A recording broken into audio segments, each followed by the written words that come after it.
Live on heaven நேயர்களுக்கு வணக்கம். இந்த வீடியோ நம்ம என்ன பார்க்க போகிறோம்னா சுழல் 2 ஒரு வெப் சீரிஸோட ரிவ்யூ தான் பார்க்க போகிறோம். 2022 சுழல் அப்படின்ற ஒரு வெப் சீரிஸ் வந்து நம்ம ப்ரைமில் வெளியாகிடுச்சு. நம்ம டைரக்டர் புஷ்கர் காயத்ரியோட டைரக்ஷன் இல்லை, அவங்களோட மேற்பார்வையில் கிரியேட்டிவிட்டியில் வந்து அந்த வெப் சீரிஸ் ரிலீஸ் ஆச்சு. பெரிய வரவேற்பு ஏற்பட்டது. ஒரு தமிழ்லேயே வந்து ஒரு இன்வெஸ்டிகேஷன் த்ரில்லர் வந்து விறுவிறுப்பாக எடுத்திருந்தாங்க அப்படின்னு சொல்லிட்டு நல்ல பேர் கிடைச்சிது. அந்த வெப் சீரிஸோட சீசன் 2 சுழல் 2 அப்படின்ற சீரீஸ் தான் இப்போ வந்து ரிவ்யூ பார்க்க போகிறோம். சுழல் 1ல் பார்த்தீங்கன்னா நம்ம ஐஸ்வர்யா ராஜேஷ் தான் வந்து லீட் ரோல் பண்ணியிருந்தாங்க. அவங்க தங்கச்சி வந்து தொலைஞ்சு போயிடுவாங்க. அதை தேட போய் என்னென்ன நடந்தது அப்படின்றது தான் வந்து சுழல் 1. சைல்டு அப்யூஸை பற்றி பேசின ஒரு வெப் சீரிஸு. தன்னோட சொந்த சித்தப்பாவால் சின்ன வயசில் வந்து பல துன்புறுத்தலுக்கு ஆளான ஐஸ்வர்யா ராஜேஷ் கடைசியில் வந்து அவரை சுட்டுறாங்க அப்படின்ற மாதிரி தான் வந்து அந்த வெப்சீரிஸ் முடிஞ்சுது. சீசன் 2ல் பார்த்தீங்கன்னா ஐஸ்வர்யா ராஜேஷோட ட்ரையல்ல இருந்து தான் வந்து இந்த சீசன் ஆரம்பிக்குது. அவங்க வந்து ஜெயிலில் இருக்காங்க. அவங்களோட ட்ரையல் வந்து கோர்ட்டில் நடந்துகிட்ருக்கு. ஃபைனல் ஹியரிங் போயிட்டுருக்கு. அவங்களுக்கு வந்து வாதாடுறவர் யாருன்னு பார்த்தீங்கன்னா நம்ம லால் சார் தான் வந்து அவங்களுக்கு வந்து வாதாடுறாரு. இது வந்து திட்டமிட்டு செய்யலை, ஒரு தற்காப்பு கோசம் தான் அவங்க சுட்டாங்க. அவங்க ஒரு 10 வருஷமாக வந்து இந்த அப்யூஸில் வந்து மாட்டதுனால அந்த கோபத்தில் வந்து அவங்க செஞ்சிட்டாங்க அப்படின்ற மாதிரி அவர் வாதாடுறாரு. நீதிபதி அவங்க வாதத்தெல்லாம் கேட்டுட்டு ஜட்ஜ்மெண்ட்டை தள்ளி வச்சுறாரு.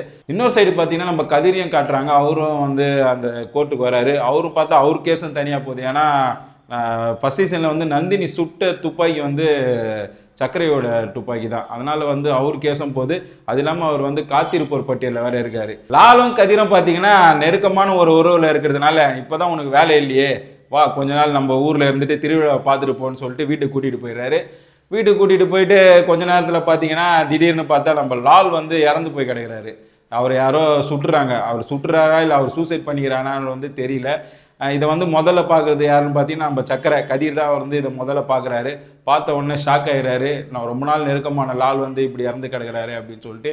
அந்த வீடு பார்த்தீங்கன்னா ஃபுல்லாகவே தாப்பால் போட்டிருக்கு. அதனால வந்து வெளியே இருந்து யாரும் சுட்டுட்டு உள்ளே தாப்பால் போட முடியாது. ஒருவேளை இவரே சூசைட் பண்ணியிருந்தாருன்னா கன் இருக்கணுமே, கன்னும் பார்த்தா மிஸ்ஸிங். ஒரே குழப்பமாக வராங்க. போலீஸ்லாம் வராங்க. சரவணன் தான் அந்த ஊரில் வந்து இன்ஸ்பெக்டராக இருக்கார். அவரும் வந்து பார்க்குறாரு. பார்த்துட்டு காட்டுக்கு வந்து டிஐஜியும் வர்றாரு. டிஐஜி வந்துட்டு பார்த்துட்டு சக்கரையை பார்த்துட்டு இந்த கேஸை நீயே பாரு அப்படின்ற மாதிரி சொல்லிடுறாங்க. உடனே அவர் இன்வெஸ்டிகேஷன் ஆரம்பிக்கிறாரு.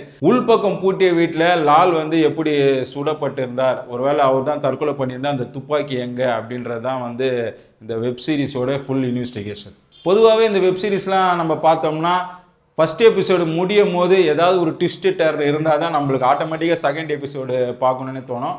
அதே மாதிரி தான் இந்த 8 எபிசோடும் சொல்லலாம். ஒரு எபிசோடு முடியும் போதுமே ஒரு தரமான ஒரு ட்விஸ்ட் வச்சு முடிக்கிறாங்க. ஆட்டோமேட்டிக்காக நம்ம செகண்ட் எபிசோடு பார்க்குற மாதிரி இருக்குது. முதல் சீசன் பார்த்தீங்கன்னா ஒரு திருவிழா, அதை சுற்றியானதான் கதை நகரும். அதே மாதிரி பார்த்தீங்கன்னா இந்த சீசன் 2லேயே வந்து அஷ்டலக்ஷ்மி திருவிழான்னு சொல்லிட்டு நம்ம தூத்துக்குடி கன்னியாகுமரி சைடில் வந்து ஒரு திருவிழா போல் இருக்குது. அந்த திருவிழாவை சுற்றி தான் வந்து இந்த கதையே நடக்குது. அந்த விஷுவல்லாம் பார்த்தீங்கன்னா இவங்க ஷூட்டிங் வந்து அங்கே யதார்த்தமாக எடுத்தாங்களா இல்லை மேக்கிங்கே அந்த மாதிரி பண்ணாங்களான்னு தெரியல, மிரட்டி விட்டுருக்காங்களான்னு சொல்லலாம். படத்தில் இன்னொரு முக்கியமான விஷயம் பார்த்தீங்கன்னா டெக்னிக்கலை பேசணும்னா செம்மையாக பண்ணியிருக்காங்க. டெக்னிக்கலாக முக்கியமாக ஆர்ட் டைரக்டரை சொல்லணும். ஐஸ்வர்யா ராஜேஷ் வந்து அந்த ஜெயில் சீக்வன்ஸ் வந்து ரொம்ப நேரம் வருது. ஒரு 2-3 எபிசோடு வந்து ஜெயில் சீக்வன்ஸ் நிறைய இடத்துல வருது. அந்த இடத்துலலாம் பார்த்தீங்கன்னா சூப்பரான ஒரு செட் ஒர்க்கு, அப்புறம் அந்த திருவிழா செட்டு எல்லாமே வந்து சூப்பராக பண்ணியிருக்காங்க.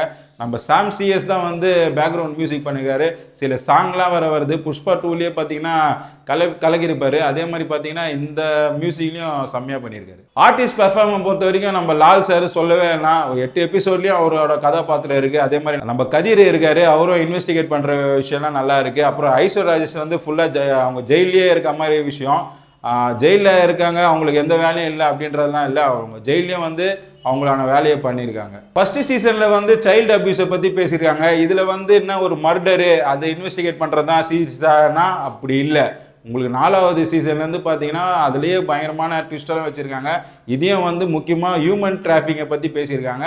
அந்த ட்விஸ்டெல்லாம் வந்து செம்மையாக இருக்குது. இன்னொரு விஷயம் என்னென்னா மஞ்சிமா மோகன்லாம் வர இந்த சீரீஸில் வந்திருக்காங்க. அவங்களோட பார்ட் வந்து சூப்பராக இருக்குது. ஃபஸ்ட்டு 2 எபிசோடு பார்க்கும்போது கொஞ்சம் ஸ்லோவாக போகிற மாதிரி இருந்தது. என்னடா இது ஒரு கொலை, இதை வந்து இன்வெஸ்டிகேட் பண்ண போகிறாங்க அவ்வளோதானா அப்படின்னு நினச்சி பார்க்க ஆரம்பிச்சிங்கன்னா உங்களுக்கு 2வது எபிசோடு ஓட எண்டில் வந்து ஒரு டிஸ்ட் வைப்பாங்க. அஷ்டகாளி திருவிழான்னு சொன்னேன். அஷ்டகாளி திருவிழான்றது வந்து 8 காளிகள் அப்படின்றது தான் வந்து கான்செப்ட். அந்த கான்செப்ட் அதே மாதிரி வந்து இந்த லாலை வந்து நாங்கள் தான் கொன்னோம் அப்படின்னு சொல்லிட்டு ஒரு 8 பொண்ணுங்க வந்து சரண்டர் ஆவாங்க.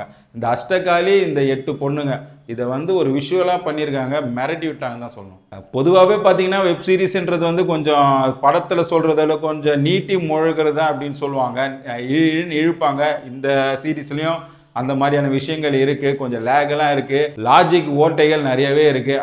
அதெல்லாம் எடுத்துகிட்டு பார்த்தோம்னா ஒரு வீட்டில் உட்காந்து பார்க்கறதுக்கு ஒரு நல்ல த்ரில்லர் ஒன்று பார்த்த மாதிரி தான் இருக்கும். நீங்களும் பார்த்துட்டு உங்கள் கருத்தை வந்து கமெண்ட் செக்ஷனில் சொல்லுங்கள். நன்றி, வணக்கம்.